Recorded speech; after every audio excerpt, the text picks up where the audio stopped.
ಮಕರ ರಾಶಿಯವರಿಗೆ ಈ ವರ್ಷ ಅಕ್ಟೋಬರ್ 2024 ಅಂದರೆ ಈ ತಿಂಗಳಲ್ಲಿ ಐಶ್ವರ್ಯ ಯೋಗ ಇರುತ್ತೆ. ಮಕರ ರಾಶಿಯವರಿಗೆ ಸಾಡೆ ಸಾತಿ ಇದ್ರೂ ಕೂಡ ಐಶ್ವರ್ಯ ಪ್ರಾಪ್ತಿಯಾಗುತ್ತೆ. ಮಕರ ರಾಶಿಯವರಿಗೆ ಈ ತಿಂಗಳು ವಿದ್ಯಾಭ್ಯಾಸದಲ್ಲಿ ಕೂಡ ತುಂಬಾನೇ ಅನುಕೂಲತೆಗಳಿರುತ್ತೆ.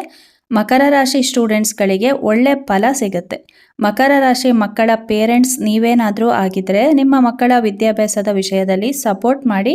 ಅವರು ಖಂಡಿತ ಒಳ್ಳೆಯ ವಿದ್ಯಾಭ್ಯಾಸ ಹೊಂದ್ತಾರೆ. ಯಾಕಂದರೆ ಇವರು ಓದೋದ್ರಲ್ಲಿ ಮೀಡಿಯಮ್ ಆಗಿದ್ರೂ ಕೂಡ ಚೆನ್ನಾಗಿ ಅರ್ಥ ಮಾಡಿಕೊಳ್ಳೋರಾಗಿರ್ತಾರೆ. ಆದ್ದರಿಂದ ಈ ಟೈಮಲ್ಲಿ ವಿದ್ಯಾಭ್ಯಾಸಕ್ಕೆ ಒತ್ತು ಕೊಡೋದ್ರಿಂದ ಮುಂದೆ ಅವರಿಗೆ ಉತ್ತಮ ಭವಿಷ್ಯ ಇದೆ. ವಿವಾಹದ ವಿಷಯದಲ್ಲಿ ಯಾರ್ಯಾರಿಗೆ ಇನ್ನೂ ಮದುವೆ ಆಗಿಲ್ಲ ಅಥವಾ ಪ್ರಯತ್ನ ಪಡ್ತಾ ಇರ್ತೀರಾ, ಅವರು ಈ ಸಮಯದಲ್ಲಿ ಪ್ರಯತ್ನ ಪಟ್ಟರೆ ಒಳ್ಳೆ ಸಂಬಂಧಗಳು ಕೂಡಿ ಬರಬಹುದು. ಮಕರ ರಾಶಿಯವರಿಗೆ ತುಂಬಾನೇ ಮುಂಗೋಪ ಜಾಸ್ತಿ ಇರುತ್ತೆ, ಅದನ್ನು ಸ್ವಲ್ಪ ಕಡಿಮೆ ಮಾಡ್ಕೊಳ್ಳಿ. ಹಣಕಾಸಿನ ವಿಷಯದಲ್ಲಿ ಮಕರ ರಾಶಿಯವರು ತುಂಬಾನೇ ಕಷ್ಟಪಡ್ತಾ ಇರ್ತೀರಾ. ಈ ತಿಂಗಳು ನಿಮಗೆ ಹಣ ಯಾವುದಾದ್ರೂ ಒಂದು ರೂಪದಲ್ಲಿ ಒದಗಿ ಬರೋ ಸಾಧ್ಯತೆ ತುಂಬಾನೇ ಇರುತ್ತೆ. ಆದಷ್ಟು ನೀವು ಅದಕ್ಕೆ ಪ್ರಯತ್ನ ಪಡಬೇಕಾಗುತ್ತೆ. ಈ ತಿಂಗಳು ಮಕರ ರಾಶಿಯವರಿಗೆ ಅದೃಷ್ಟದ ತಿಂಗಳು ಅಂತಲೇ ಹೇಳ್ಬೋದು. ಹಾಗಾಗಿ ನೀವು ಪ್ರಯತ್ನ ಪಟ್ಟರೆ ಖಂಡಿತವಾಗ್ಲೂ ಅದರ ಫಲನ ನೀವು ಅನುಭವಿಸ್ಬೋದು. ಮಕರ ರಾಶಿಯವರು ಆಸ್ತಿ ಸಂಪಾದನೆ ಮಾಡ್ಬೋದು. ಉದ್ಯೋಗ ಪಡೆದುಕೊಳ್ಳುವ ಸಾಧ್ಯತೆ ತುಂಬಾನೇ ಹೆಚ್ಚಾಗಿರುತ್ತೆ. ವ್ಯಾಪಾರ ವ್ಯವಹಾರಗಳಿಗೆ ಸಂಬಂಧಪಟ್ಟಂತೆ ತುಂಬಾನೇ ಒಳ್ಳೆಯ ರೀತಿಯ ಅಭಿವೃದ್ಧಿ ಸಾಧ್ಯತೆ ಇದೆ. ಈ ತಿಂಗಳು ನಿಮಗೆ ಯಾಕೆ ಅದೃಷ್ಟ ಅಂದರೆ ಈ ತಿಂಗಳು ಕುಜನ ಅನುಗ್ರಹ ಮಕರ ರಾಶಿಯವರಿಗೆ ಇದೆ. ಇದರಿಂದ ನಿಮಗೆ ಶ್ರೀಮಂತರಾಗುವ ಯೋಗವಿದೆ. ನಿಮಗೆ ಐಶ್ವರ್ಯ ಅಭಿವೃದ್ಧಿಯಾಗುವುದು ಇದೇ ಕಾರಣಕ್ಕೆ. ಕುಜನ ಅನುಗ್ರಹವೇ ಇದಕ್ಕೆಲ್ಲ ಕಾರಣವಾಗಿರುತ್ತೆ. ಶನಿಗೆ ಕುಜ ಶತ್ರುವಾದರೂ ಕೂಡ ಕುಜ ನಿಮಗೆ ಐಶ್ವರ್ಯದಾಯಕನಾಗಿದ್ದಾನೆ. ಇದರಿಂದ ನೀವು ಐಶ್ವರ್ಯವಂತರಾಗ್ತೀರಿ. ಮಕರ ರಾಶಿಯವರಿಗೆ ಈ ತಿಂಗಳು ಇನ್ನೂ ಒಂದು ಒಳ್ಳೆಯ ವಿಷಯ ಅಂದರೆ ಈ ತಿಂಗಳು ನಿಮಗೆ ದೊಡ್ಡವರ ಅಂದರೆ ಹಿರಿಯರ ಆಶೀರ್ವಾದ ತುಂಬಾನೇ ಚೆನ್ನಾಗಿ ಸಿಗುತ್ತೆ. ಅವರ ಅನುಗ್ರಹದಿಂದನೇ ನಿಮಗೆ ಐಶ್ವರ್ಯ ಆಸ್ತಿ ಸಂಪಾದನೆ ಆಗುತ್ತೆ. ಮನೆಯಲ್ಲಿ ಆದಷ್ಟು ದೊಡ್ಡವರಿಗೆ ಗೌರವ ಕೊಡೋದ್ರಿಂದ ಮತ್ತು ಅವರೊಂದಿಗೆ ಪ್ರೀತಿಯಿಂದ ಮಾತನಾಡೋದ್ರಿಂದ ಅವರ ಪ್ರೀತಿಗೆ ಪಾತ್ರರಾಗಿ ನಿಮಗೆ ಅದು ಆಶೀರ್ವಾದದ ರೂಪದಲ್ಲಿ ದೊರೆಯುತ್ತೆ. ಹಿರಿಯರ ಪೂಜೆಗಳನ್ನು ಮನೆಯಲ್ಲಿ ತಪ್ಪದೇ ಮಾಡಬೇಕು. ಮಕರ ರಾಶಿಯವರು ಮುಖ್ಯವಾಗಿ ಹಿರಿಯರ ಪೂಜೆಗಳನ್ನು ಮಾಡೋದಲ್ಲದೆ ಮನೆ ದೇವರ ಪೂಜೆಗಳನ್ನು ಕೂಡ ಆಯಾ ಸಮಯಕ್ಕೆ ಸಂದರ್ಭಕ್ಕೆ ತಕ್ಕಂತೆ ಮಾಡಬೇಕು.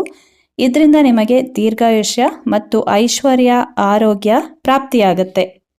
ಈ ತಿಂಗಳು ಮಕರ ರಾಶಿಯವರು ವ್ಯಾಪಾರ ವ್ಯವಹಾರ ಆಸ್ತಿ ಮುಂತಾದ ವಿಷಯಗಳಲ್ಲಿ ಎಚ್ಚರವಾಗಿರುವುದು ತುಂಬಾನೇ ಅವಶ್ಯಕವಾಗಿರುತ್ತೆ. ಡಾಕ್ಯುಮೆಂಟ್ ಪಕ್ಕಾ ಇದ್ದರೆ ಮಾತ್ರ ಆ ವಿಷಯದಲ್ಲಿ ಮುಂದುವರಿಯೋದು ಒಳ್ಳೆಯದು. ಇಲ್ಲ ಅಂದರೆ ನೀವು ನಷ್ಟವನ್ನು ಅನುಭವಿಸಬೇಕಾಗುತ್ತೆ.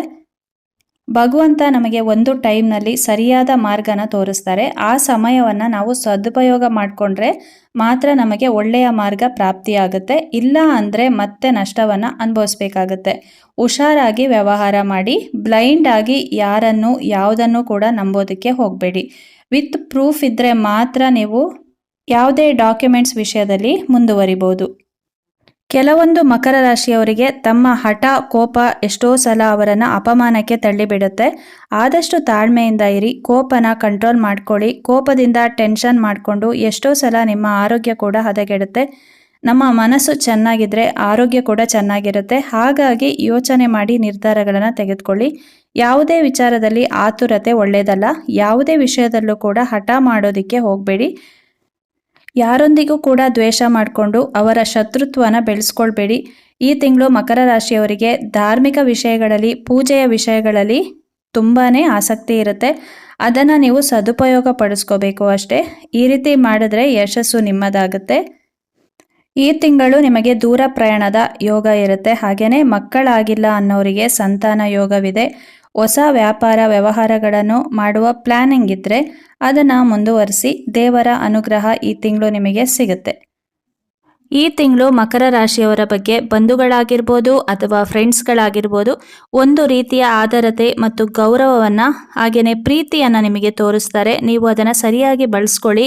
ಅವರನ್ನು ಕೂಡ ಅಷ್ಟೇ ಪ್ರೀತಿ ಗೌರವದಿಂದ ಬರಮಾಡಿಕೊಳ್ಳಿ. ಇದರಿಂದ ನಿಮ್ಮ ಮಾನಸಿಕ ಸ್ಥಿತಿಗತಿಗಳು ಕೂಡ ತುಂಬಾ ಚೆನ್ನಾಗಿರುತ್ತೆ. ಈ ತಿಂಗಳು ಮಕರ ರಾಶಿಯವರಿಗೆ ತಮ್ಮ ಅಭಿವೃದ್ಧಿಗಾಗಿ ಹನುಮಂತ ದೇವರ ಪೂಜೆಯನ್ನು ಮಾಡಿ. ಸಾಧ್ಯವಾದರೆ ದೇವಸ್ಥಾನಕ್ಕೆ ಭೇಟಿ ಕೊಡಿ.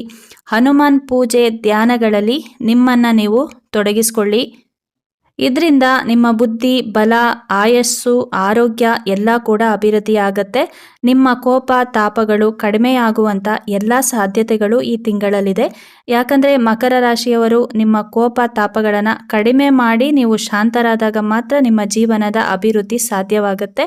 ಶನಿವಾರದಂದು ದೇವಸ್ಥಾನಕ್ಕೆ ಭೇಟಿ ಕೊಟ್ಟು ಹನುಮನ ದರ್ಶನ ಪಡೆದು ಹನುಮನ ಚಾಲಿಸ ಪಠಿಸಿ ದೇವಸ್ಥಾನದಲ್ಲಿ ಕ್ಷೀರಾಭಿಷೇಕ ಮಾಡಿಸಿದ್ರೆ ನಿಮ್ಮಲ್ಲಿರುವ ಕಷ್ಟಗಳು ಪರಿಹಾರವಾಗುತ್ತೆ.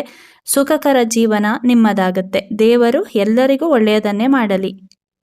ವಿಡಿಯೋ ಇಷ್ಟ ಆಗಿದ್ರೆ ಒಂದು ಲೈಕ್ ಮಾಡಿ, ಶೇರ್ ಮಾಡಿ, ಕಮೆಂಟ್ಸ್ ಮಾಡಿ, ಸಬ್ಸ್ಕ್ರೈಬ್ ಮಾಡಿ. ಸಿಗೋಣ ಮುಂದಿನ ವಿಡಿಯೋದಲ್ಲಿ. ಧನ್ಯವಾದಗಳು.